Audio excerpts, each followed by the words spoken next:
pessoal, Liliane da creche Maria Mãe da Providência, mais uma semana da nossa coordenação em foco e quanta coisa boa, né? Hoje, no último dia, a gente traz para vocês deficiência intelectual. Espero que gostem e até mais! Na instituição, nós fazemos parte da missão de potencializar o desenvolvimento das crianças e equalizar para que elas tenham acesso a uma educação de qualidade. Isso quer dizer que nós estamos lutando por uma sociedade livre, justa e solidária, que se pauta na construção da autonomia, pela inclusão e também pelo respeito à diversidade. Dessa forma, os princípios que norteiam uma educação inclusiva seria o respeito à dignidade humana, seria também a educabilidade, né? Acreditar que todos os seres humanos, independentemente de alguma deficiência, de algum comprometimento, ele pode ser educado, né, na escola formal. Também o respeito ao direito de aprender, ao direito de se expressar e, principalmente, todos têm o direito de ser diferente. Então, isso é um princípio muito valioso na educação inclusiva. Segundo a política nacional da educação especial, na perspectiva da educação inclusiva, a educação especial passou a fazer parte da proposta pedagógica do ensino regular. O que isso quer dizer? Quer dizer que a educação especial, ela pode e deve garantir um acompanhamento especializado às necessidades educacionais especiais no horário contrário à escola, enquanto os alunos também estão matriculados no ensino regular. Por quê? Porque a educação especial passou a fazer parte da proposta pedagógica da escola. Nesse momento, vamos tratar então sobre uma dessas deficiências, que é a deficiência intelectual. Vamos lá?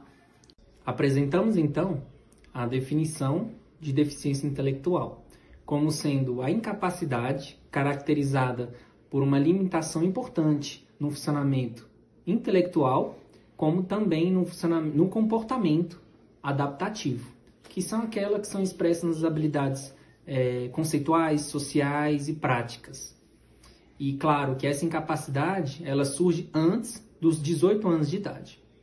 Dessa forma, apresentamos também um modelo teórico chamado Sistema 2002, que é apresentado por uma associação americana, que traz 5 dimensões que o educador tem que levar em conta para que reconheça as necessidades do aluno com deficiência intelectual. Então, a primeira dimensão são as habilidades intelectuais, que são a inteligência, né, essa habilidade mental geral, né, que é o raciocínio, que é o pensamento abstrato, o conhecimento que a pessoa tem sobre si mesmo, né, resolução de problemas. Então, todas essas esferas, o educador tem que avaliar para intervir naquilo que é necessário. Outra dimensão também trabalhada nesse sistema 2002 seria os comportamentos adaptativos. Por que isso é importante? Até mesmo para conhecer o que aquele aluno aprendeu com outras pessoas que estão ao seu redor, comportamentos adaptativos em relação a como se comportar em determinados locais, em determinados momentos, como reagir a determinadas situações sociais. Então, tudo isso o educador vai avaliar nessa dimensão do comportamento adaptativo. Até mesmo se tem autonomia, se não tem, para fazer algumas questões de autocuidado. Outra dimensão também trabalhada seria das interações, das participações e dos papéis sociais, né? Se aquela pessoa faz parte de um grupo, como ela faz parte, ela se vê parte daquele meio social onde ela vive. Outra dimensão seria o da saúde, porque isso é uma característica das pessoas com deficiência intelectual ou mental, geralmente com síndrome de Down, essa questão da saúde física, da saúde mental e da saúde social também como uma esfera que requer um olhar cuidadoso, principalmente porque a OMS ela traz essa definição que a saúde é um bem-estar completo, né? Tanto físico, mental e social. Então, essa avaliação também é muito importante para adequar as necessidades educacionais daquela pessoa, daquela criança, né? E outra dimensão seria o contexto, Porque o contexto é importante até mesmo para conhecer quem está em volta daquele aluno, até mesmo para entender como é que foi o processo de luto, se teve, como é que está sendo um apoio. Então, essas dimensões requerem um olhar muito cuidadoso para que o professor consiga reconhecer as necessidades educacionais especiais daquele aluno. Olá, meu nome é Dália, eu trabalho no Centro de Convivência e Educação Infantil Maria, Mãe da Providência, lá na Santa Maria, e hoje mais uma vez nós viemos falar sobre um tema muito importante para nós professores, que é a educação inclusiva, mais especificamente sobre a deficiência intelectual e a síndrome de Down. Mas para falar disso eu preciso falar do que é a deficiência intelectual. Ela é caracterizada por limitações nas habilidades mentais, na inteligência. E aí nós vamos perceber, nós que trabalhamos com crianças bem pequenas, nós vamos perceber algumas limitações na questão da comunicação, na questão da linguagem, da resolução de problemas e conflitos, na interação com o outro, né, com os professores, com os seus colegas. Também na questão das habilidades motoras, né, coordenação motora fina, na coordenação motora grossa, no equilíbrio corporal. Porém, nós temos que observar também a questão do desenvolvimento da pessoa, né, porque cada pessoa tem um desenvolvimento diferente. E aí nós precisamos respeitar isso também. Agora, na questão da síndrome de Down, é importante dizer que a síndrome de Down não é uma doença, ela é uma característica genética, onde a pessoa ela nasce com um cromossomo a mais, que é o chamado cromossomo 21. E aí, na pessoa com síndrome de Down, muitas das vezes a deficiência intelectual, ela também é um aspecto presente. E aí, se tratando do ambiente escolar, é importante dizer que a síndrome de Down, ela precisa ser olhada de uma maneira cuidadosa, claro que não exclusiva, né? A gente precisa incluir essa criança, essa pessoa, para que ela tenha todo o seu desenvolvimento integral, que é o que a gente espera enquanto educadores. E aí é importante que a escola tenha recursos, que ela tenha um ambiente adequado, uma adequação curricular, que ela receba essa criança com todo o estímulo que ela precisa para se desenvolver. E falando no nosso currículo, né, ele traz a educação inclusiva como um objetivo principal de ensinar a todos os estudantes sem distinção, né, promover um processo de aprendizagens num ambiente de qualidade e que a criança possa ter toda a oportunidade de se desenvolver. E para isso, é importante que se tenha um planejamento curricular flexível, adequado, com atividades criativas, inovadoras, que a criança ela possa ter diversas experiências, que ela seja trabalhada em seus diversos aspectos, né? Cognitivo, emocional, psicossocial, e que ela seja integrada em toda a sua totalidade. E aí, para falar desse assunto, nós trouxemos uma pessoa muito experiente, né, uma especialista na educação inclusiva e especial, que é a professora doutora Adriana Góes. ela vai falar sobre a deficiência intelectual, sobre a síndrome de Down, sobre a sala de recursos e o quanto isso é importante. Então eu vou deixar a palavra a ela e espero que nós tenhamos uma formação significativa. Então vamos lá, aproveitem.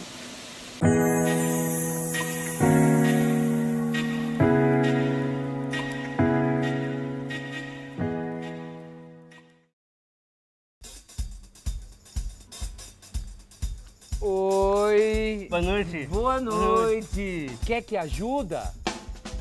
Não precisa, cara. Obrigado, viu? Muito tá obrigado bom. mesmo. Você tá sozinho? Cadê o papai? Eu acabei de ser do trabalho, meu. Tá bom. Desculpa, viu, mas se precisar de ajuda é só me chamar. Mas eu já sei o que eu queria. A minha mulher sempre esquece de comprar. Você é casado? Ninguém é perfeito, meu. Boa noite. Até mais.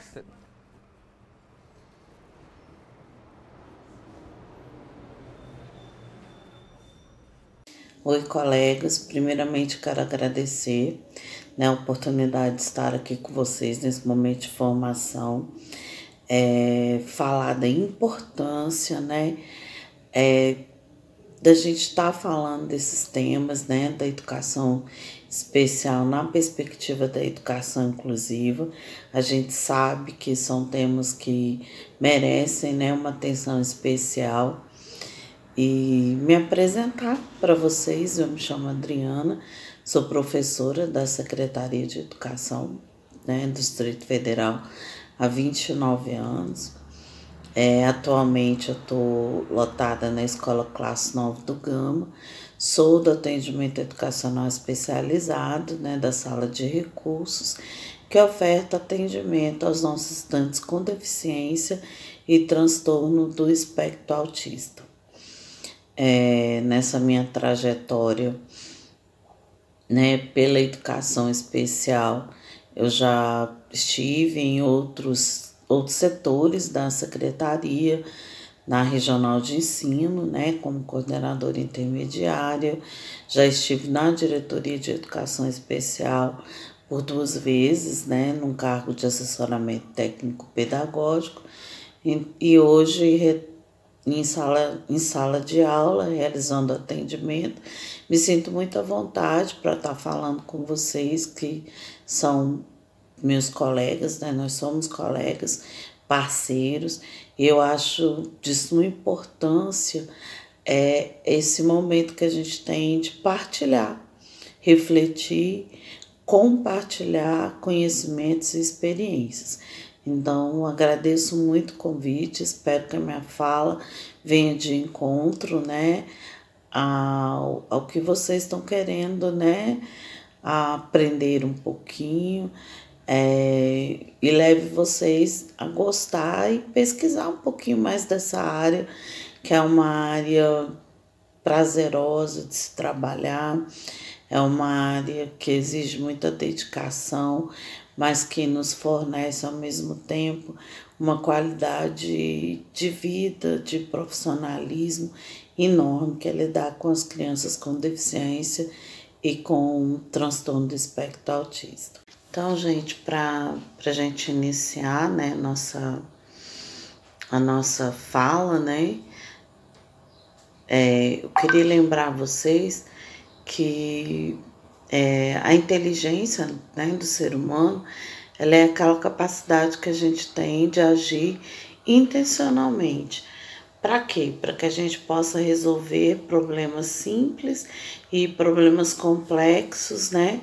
E que ao resolvê-los isso gere um aprendizado contínuo para a gente.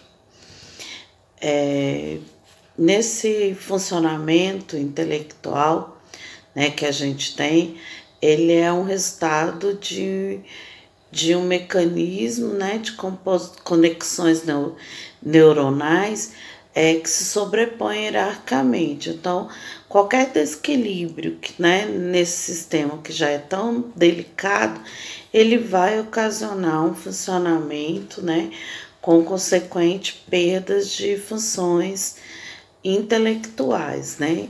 Então, entrando no nosso tema, né, que é a deficiência intelectual, o que seria, então, caracterizado como deficiência intelectual? Ainda não tem como a gente retirar a questão do QI, né? Então, toda pessoa é considerada deficiente intelectual quando ele tem um funcionamento intelectual inferior à média, né? E para os deficientes intelectuais, ele está também associado a algumas limitações adaptativas em pelo menos 2 áreas, né? Que eu vou citar agora para vocês. Então, essas áreas que causam essas limitações, né, são as áreas de comunicação, porque o deficiente intelectual ele tem, né, uma dificuldade, né, na área de comunicação, de altos cuidados, da vida doméstica, né, de noções relacionadas a noções de perigo, né? A gente tem que estar com todo cuidado, e vocês que estão com crianças muito pequenininhas, né? Com relação às tomadas, a ingerir líquidos, né? Quando eles começam a fazer alguma atividade escolar, a comer borracha, ingerir cola, comer as massinhas, né, que a gente isso é normal de toda criança, mas a gente precisa estar atenta a esses cuidados.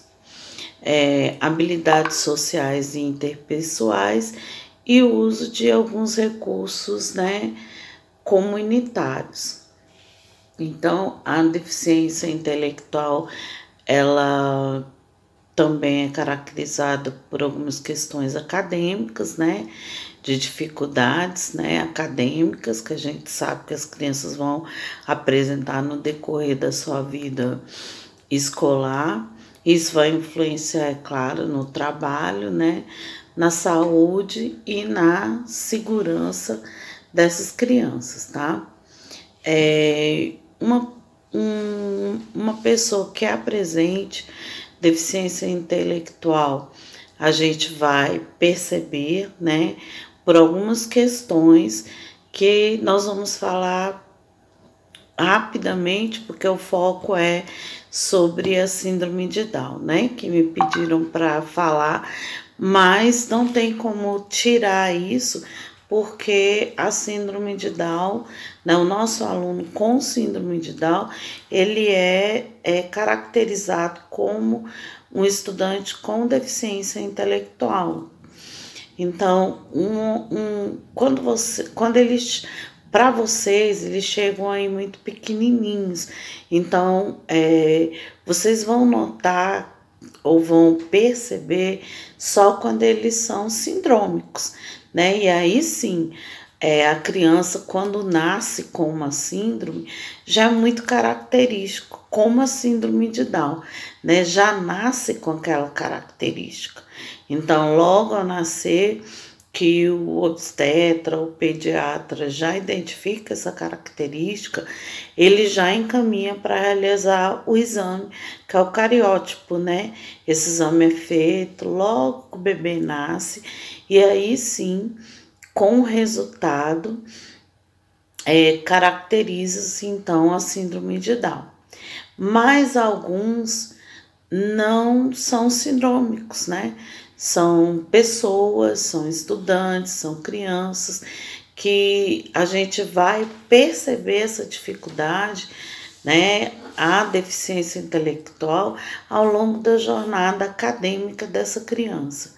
Então, quando a gente começa a ter aquele olhar integral sobre ela, a gente vai perceber alguns detalhes, algumas características que a gente vai falar, opa, vamos prestar um pouquinho mais de atenção.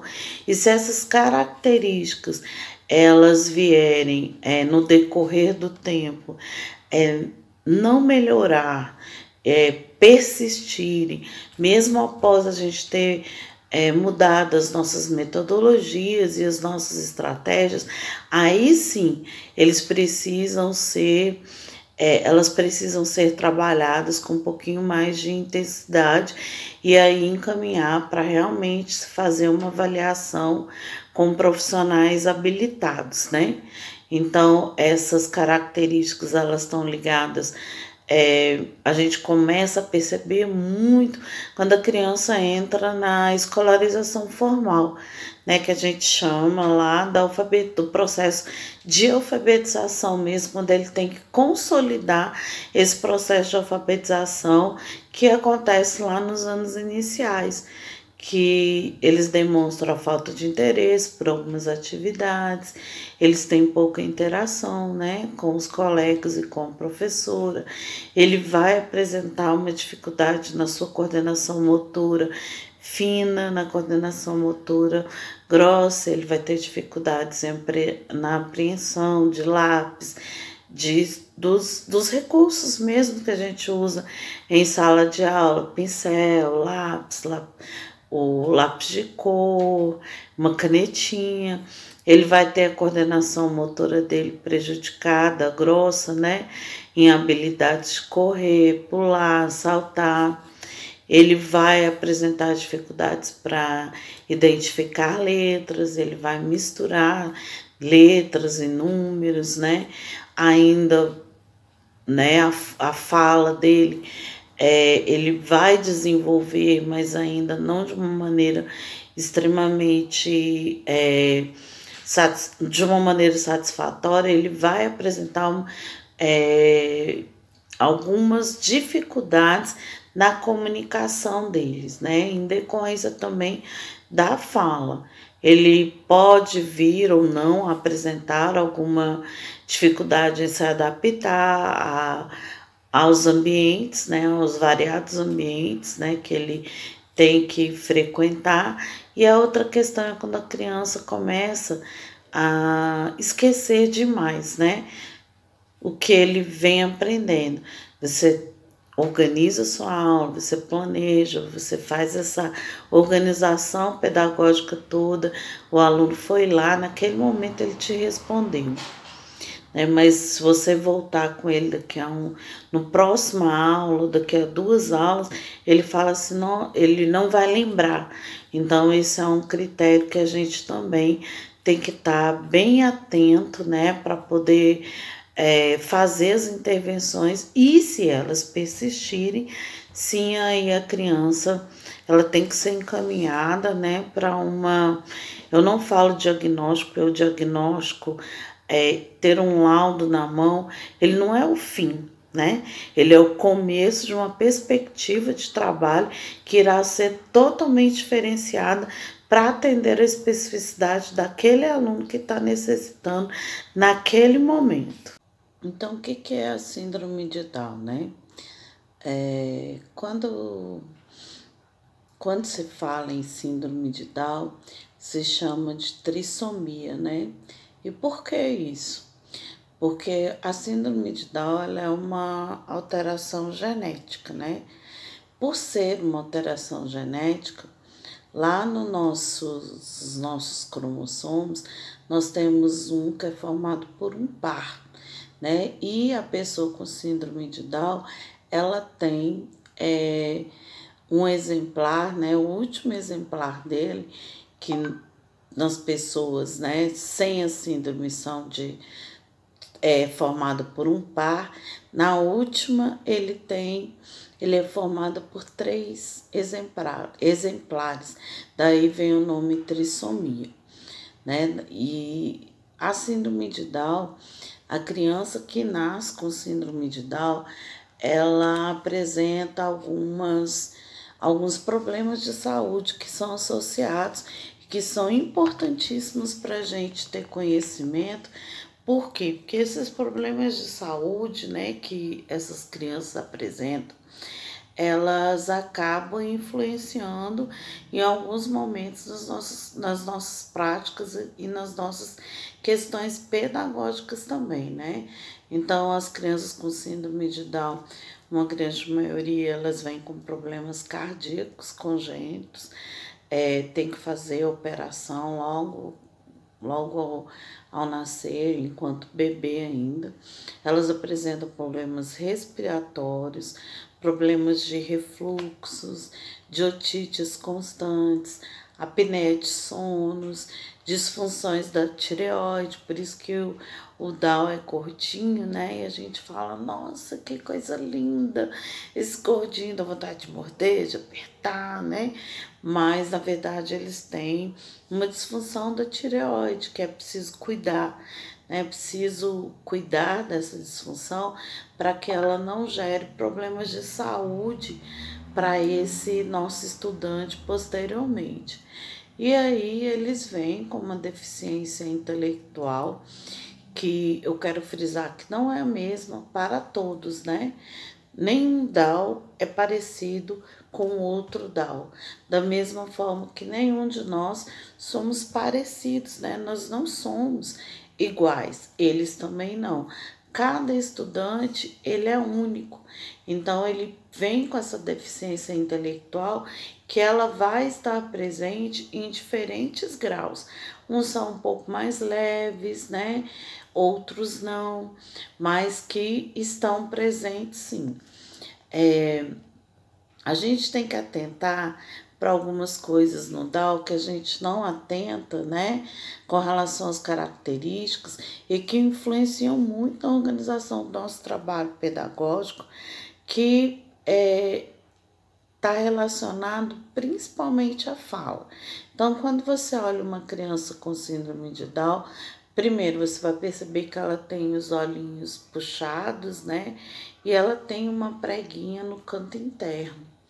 Ela tem o nariz pequeno e ele é achatado, né? A mãozinha dela só tem uma única prega, né? Não é igual a nossa, né? Ela só tem essa prega, uma prega aqui no meio, é uma linha horizontal e ela é única. Ela tem a orelhinha, né? A orelhinha dela, ela não é simétrica, né? A nossa é simétrica aqui com os nossos olhos, a dela é um pouquinho abaixo. Mas o que mais influencia nas nossas atitudes enquanto professor na questão pedagógica? Na verdade, é a parte da boca, né? Por quê? Porque o Down ele não tem o céu da boca como a gente tem, né? Ele não é igual. A língua dele é um pouquinho mais, como eu falo, ela é mais grossa, né? Ela é mais redonda também. E devido a isso, ela é mais protuberante. Devido a isso, o que acontece? Isso influencia muito na articulação do Down. Daí a dificuldade dele na fala, né? Na pronúncia, na dicção. E, naturalmente, se eu tenho uma questão que interfere na minha dicção, na minha fala, eu terei também dificuldades, né, para me comunicar. Por isso que o Down, ele precisa ter um acompanhamento de fono desde bebê, para que ele consiga, né, desenvolver essa fala da melhor forma possível. E esse papel, a gente, enquanto professor, vai estimular essa oralidade, vai trabalhar a parte motora, que a gente já sabe que eles têm extrema dificuldades motoras, mas nós não vamos fazer esse trabalho, né, que a fono faz para o desenvolvimento da fala desse estudante com síndrome de Down, né? Mas eles são crianças extremamente amáveis, né? Eles são carinhosos, eles são muito afetivos, né? Se você notar, eles têm as mãos e os pés, o formato das mãos e dos pés é um pouco menor, né, do que das demais crianças, e eles têm eles são mais curtos e mais fofinhos, né? Mais rechonchudinha a mão e o pé. Dando continuidade, né? Como é que a gente, então, trabalha com essas crianças, né? A gente tem que estar muito atento que o estudante com síndrome de Down, né, falando de uma forma assim mais objetiva, ele tem uma idade cronológica e uma outra idade, que é a idade que a gente chama de idade mental diferenciada. Ou seja, nós temos crianças que têm 6, 7 anos de idade, mas a idade motora dele está lá ainda em crianças que apresentam 3, 4 anos de idade. Então, tudo isso, ao planejar uma atividade, ela tem que ser, né, levada em consideração. Então, a primeira sugestão que eu dou é que a gente não esqueça que criança é criança, né? Independente dela ter alguma deficiência ou não ter, ela é criança e ela quer brincar, ela quer ter o espaço dela da mesma forma que todos os demais. Então, a gente precisa evitar uma superproteção. A gente tem que ter um cuidado, claro, né, principalmente com aquelas que apresentam cardiopatias, né, mas não superproteger. Então, a gente vai ter que propor atividades para eles que provoquem neles motivação. E a gente não pode ter o receio de que o estudante não seja capaz de realizar, né? Quem vai nos dizer se ele é capaz ou não de realizar essas atividades é ele próprio. Então, a gente tem que apostar nessa potencialidade, nessa capacidade e não limitar, né? Limitar demais acaba causando muito prejuízo para esse nosso estudante. Ele acaba ficando muito aquém do que ele realmente tem para ofertar, do que ele pode ou não fazer. Então, não esqueçam jamais que eles são crianças e como crianças eles vão querer correr, eles vão querer pular, eles vão querer brincar, eles gostam muito de música.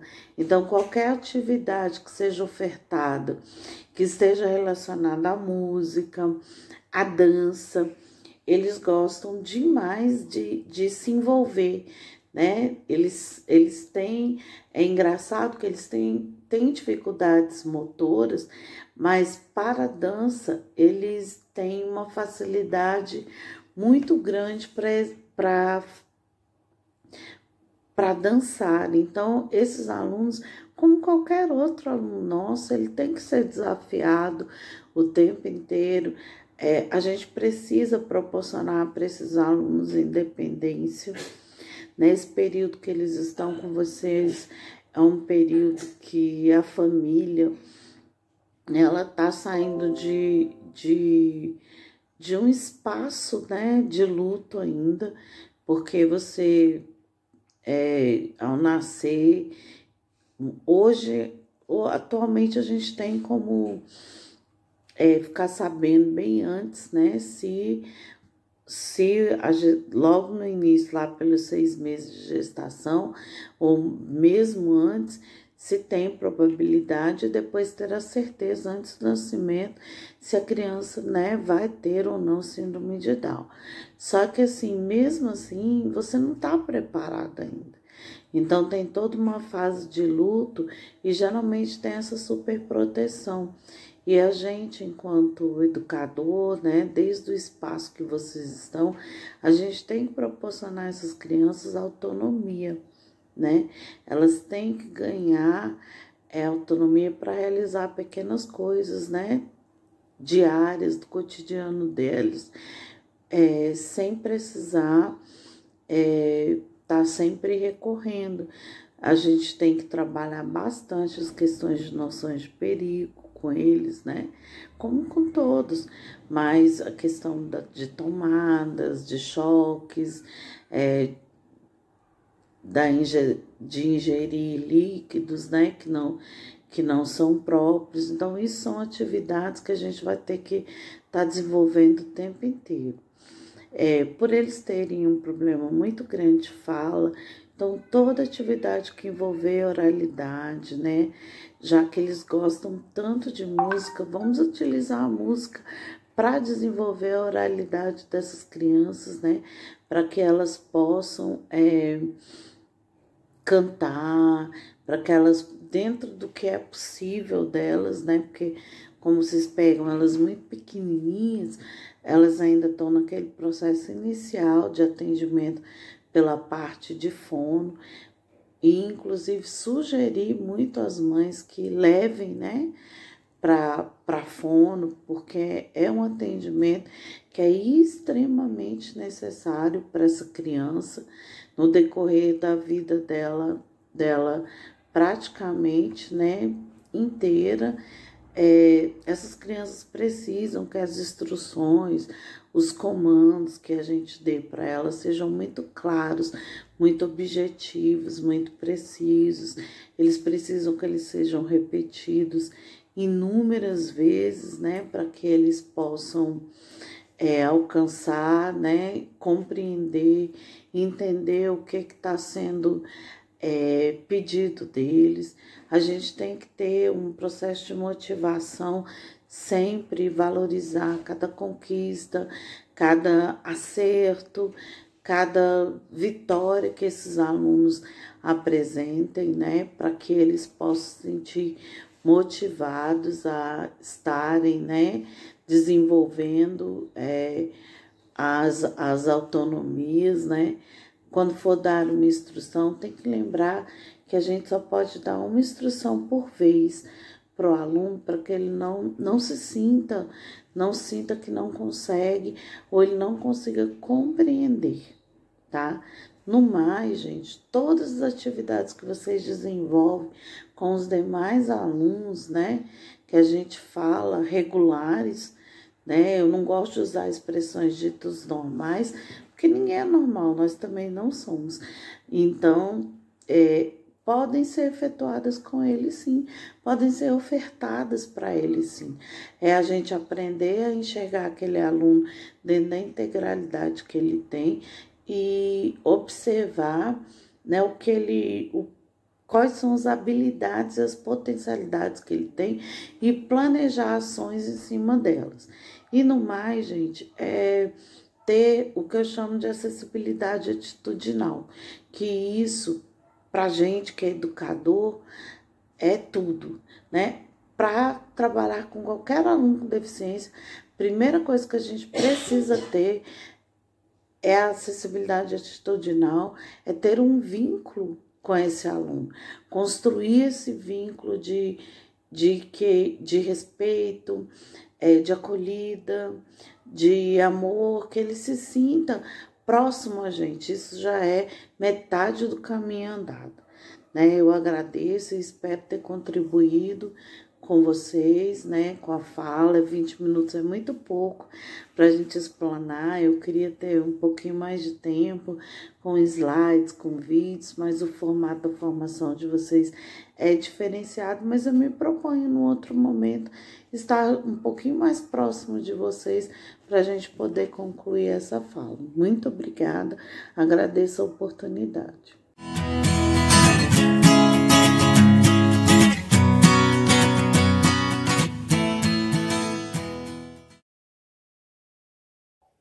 Olá, meu nome é Leandra Rodrigues, eu sou psicóloga clínica e hospitalar e hoje eu quero falar um pouco para vocês a respeito da ecoterapia e os benefícios para as crianças com síndrome de Down.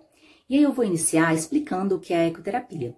Ela é um método terapêutico, né, que utiliza o cavalo como um agente promotor aí do desenvolvimento biopsicossocial de crianças com necessidades especiais. A gente percebe vários benefícios por meio da marcha do cavalo, daquele passo do cavalo.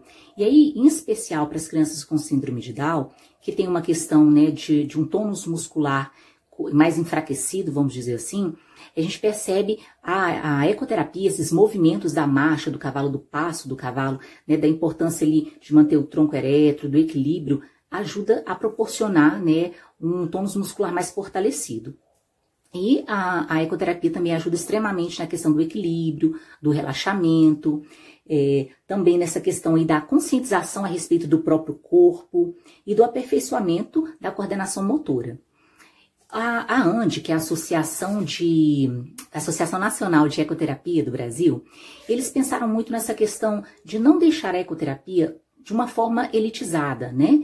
Então, para se tornar um pouco mais acessível, já que a gente sabe que a ecoterapia ela tem um gasto mais elevado, né? Por ter um gasto aí com os animais, o espaço, enfim. Na época que eu fiz o estágio, lá na IPCA de Brasília, no ano de 2015, a Secretaria de Educação ela tinha uma parceria, né, junto com a IPCA de Brasília. Então, proporcionava, né, valores mais acessíveis aí para as crianças mais carentes, com vulnerabilidade social. E é muito importante, né, essa possibilidade dessas crianças fazerem, né, utilizarem esse método terapêutico para o desenvolvimento aí, para um melhor desenvolvimento neuropsicomotor. Na época, eu percebi muito, né, e a gente tem um feedback aí dos pais, de alguns profissionais de saúde, falando a respeito do processo, ao longo do processo da ecoterapia, muitas crianças, elas melhoraram então a postura, né, melhoraram o equilíbrio, até mesmo a coordenação motora fina. A gente faz algumas atividades, alguns exercícios, né, ao longo ali da marcha do cavalo. Por exemplo, a gente colocava alguns balões, bandeirinhas, trabalhava desde as questões de cores, como, né, para a criança tocar, fazer alguns exercícios com a mão, com os dedos. Então, vocês percebem que é um trabalho aí de conscientização a respeito do próprio corpo, da coordenação motora, do tônus muscular, do equilíbrio. E aí a gente percebe também tanto os ganhos, né, da questão física, psicológica, cognitiva, como também social, né? A gente percebe também essa questão da interação, das melhoras das interações sociais dessa criança. Até porque, né, por ser um espaço aberto, por ser um espaço ali que a criança, ela costuma se divertir um pouco mais, né, acaba sendo melhor do que uma fisioterapia ali com os aparelhos tradicionais. Os profissionais que costumam trabalhar com a ecoterapia é uma equipe multiprofissional, e aí costumam ser fisioterapeutas, psicólogos, educadores físicos, terapeutas ocupacionais. Em geral, esse profissional multi, né? Vamos falar aí no caso agora do psicólogo. Ele acompanha essa criança. A criança, ela tá ali no cavalo, né? Sentada no cavalo.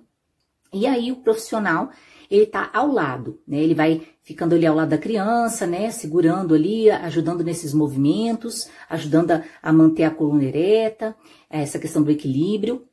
E tem outro profissional que vai ali na frente, guiando, né, o cavalo ali, segurando as rédeas do cavalo. Então, em geral, são dois profissionais e a criança, né, é individual, esse momento é individual. Em geral, ocorrem 2 vezes por semana e duram uma duração aí de 30 a 40 minutos.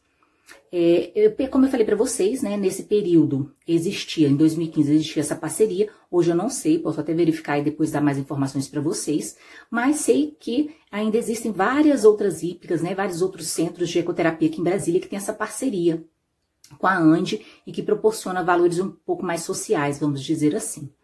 Então, eu quero agradecer a vocês pelo momento de atenção e informar que quem quiser mais informações, eu vou deixar o link de um documentário bem interessante que fala a respeito da ecoterapia e dos pacientes com síndrome de Down.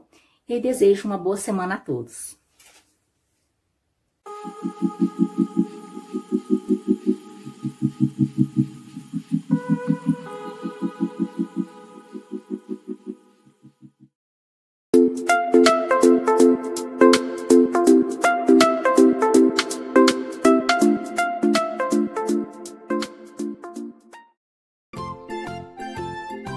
A síndrome de Down não é uma doença, mas sim uma ocorrência genética.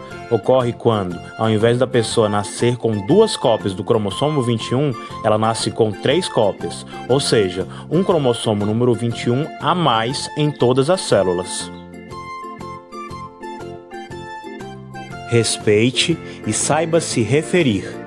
A deficiência não é o que caracteriza o indivíduo. A pessoa vem em primeiro lugar.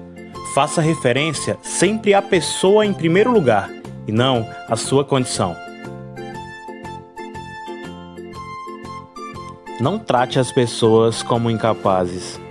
Indivíduos com síndrome de Down apresentam dificuldades de articulação, mas é importante deixá-los se expressarem com naturalidade.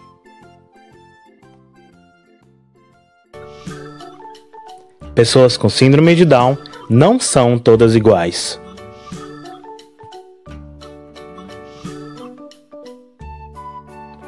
A PNL 3.513 de 2012 reserva um percentual de vagas em concurso público para pessoas com síndrome de Down. A PNL 3.514 de 2012 institui a Semana Nacional de Ações Públicas e Sociais no campo da síndrome de Down e outras providências. A PLS 377 de 2011 cria o Dia Nacional da Síndrome de Down, 21 de março. Atividades educacionais. Adapte o conteúdo ao nível da criança. Ofereça suporte, apoio físico e visual sempre que necessário. Use uma linguagem simples e clara e abuse dos recursos concretos.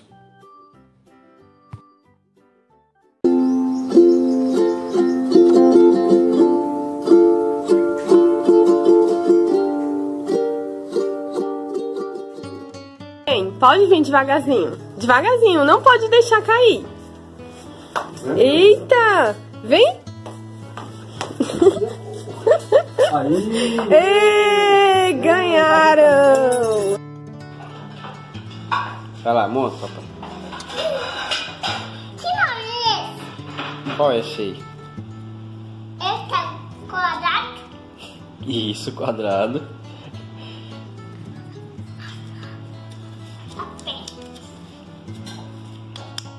É. Que nome desse tio? Você fala. Sabe que nome é esse? Papai, que nome é esse? É o quadrado, papai.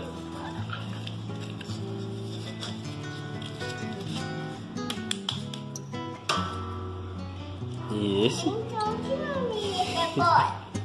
Isso é qual, papai? Vai encaixar aí? Ei, tá faltando, tá? Tá faltando um, tá? Papai, agora vem pra caçar a letra de... Então, que nome é esse? É letra? Não é letra não, isso é o rosto, papai. Então é ó. Agora a gente vai... Aí, papai, ficou lindo. Vamos contar a história do Joca, né? Joca ouviu a mãe chamar. Estava embaixo de uma árvore, à frente de uma mesa, cheia de guloseimas. Uau! Joca se lembrou de que adorava se reunir no quintal com a família e os amigos para um gostoso e demorado piquenique. Ponto final. Coloca aqui no vermelho. Aqui, ó.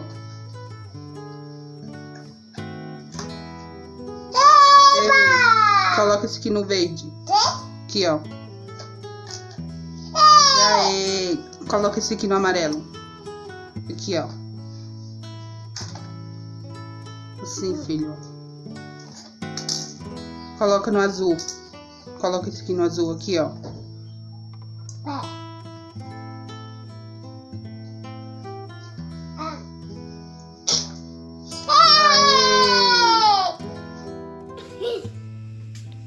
Vivo, morto, vivo, morto, vivo, vivo.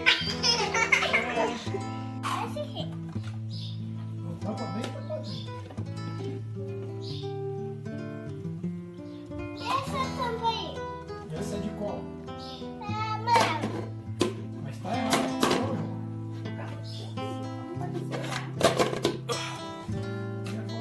E dessa daí? Essa eu não quero. Não quero nessa, não.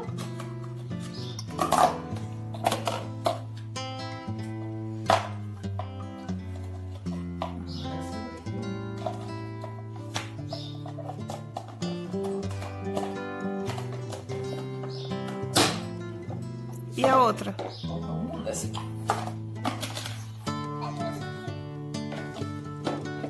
E daquela dali, qual é a tampa daquela?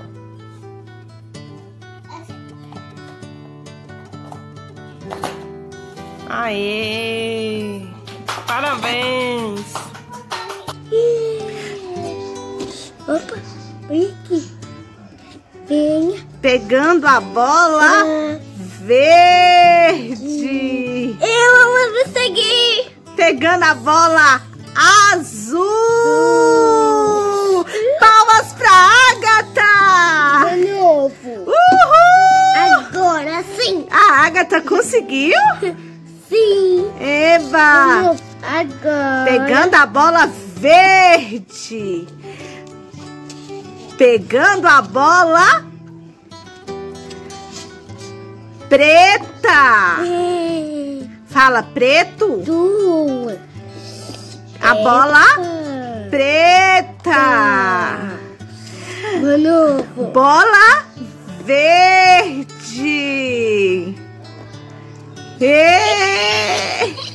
Pega a amarela. Bola amarela. E azul? Vai pegar outra amarela? Cadê a azul? Bola. Achei. Essa é que cor? A. Fala com a mamãe, que cor é essa? Mamãe, vou seguir. Que cor é essa bola? Que cor é essa bola que você pegou? Fala assim, azul. Vamos de novo. Pega. Bola verde, fala. Verde. Fala, Agatha. Verde. Amarelo. Era. Pegou a bola. Que cor é essa? Preto, fala. Preto. Preto. Preto. Eu fiquei quieto, preto. A bola azul. A Agatha tá pegando a bola. Tem nada não, tem nada não. Vamos continuar aqui, vamos. Me chamamos de novo.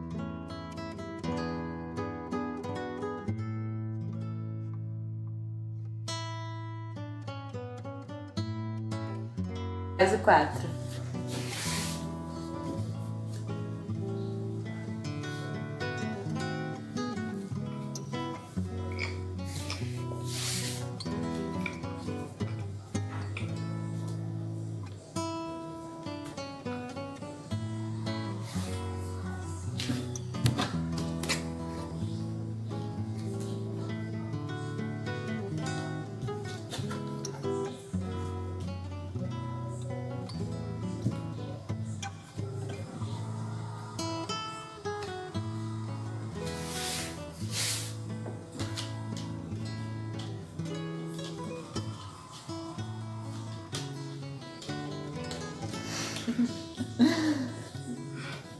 Peraí, vou te ajudar.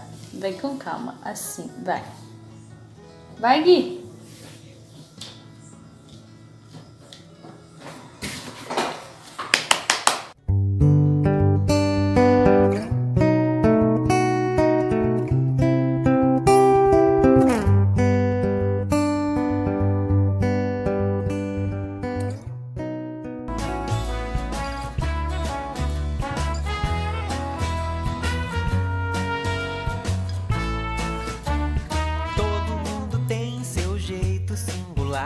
De ser feliz, de viver e de enxergar se os olhos são maiores ou são orientais. E daí, que diferença faz? Todo mundo tem que ser especial em oportunidades, em direitos, coisa e tal. Seja branco, preto, verde, azul ou lilás. E daí, que diferença faz? Já pensou tudo sempre igual? Ser mais do mesmo tempo todo não é tão legal. Já pensou sempre tão igual?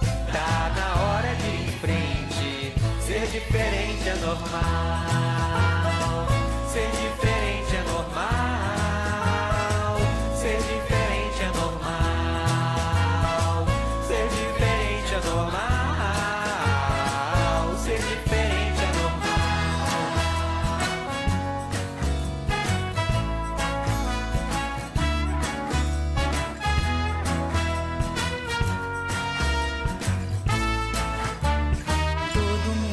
What's your favorite thing about Turner? That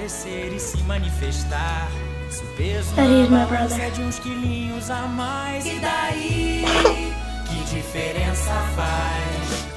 Makes me feel good to have a brother like him. I love you. Why? Because make me laugh. Make me laugh. Yeah, the fun.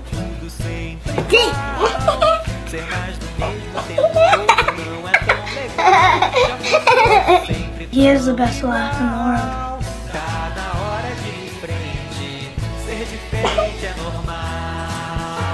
Will you still be laughing together when you're adults? Yeah, definitely.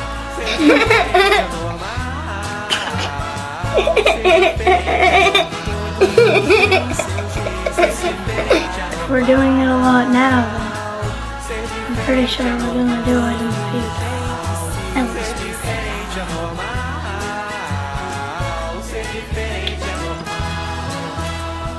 What's the best thing about being brothers? Everything. Everything.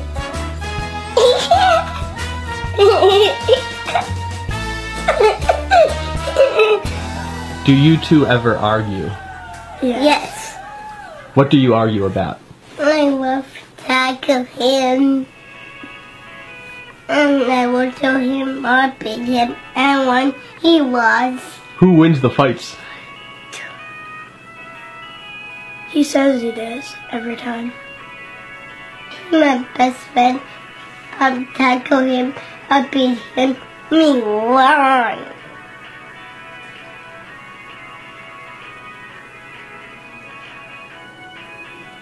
I mean, awesome. What do you think you'll be like when you're adults?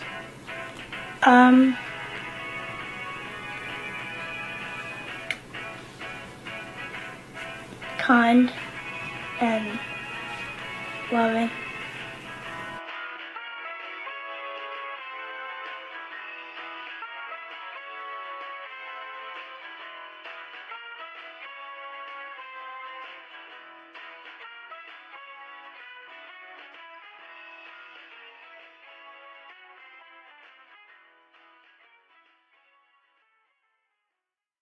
Thank you.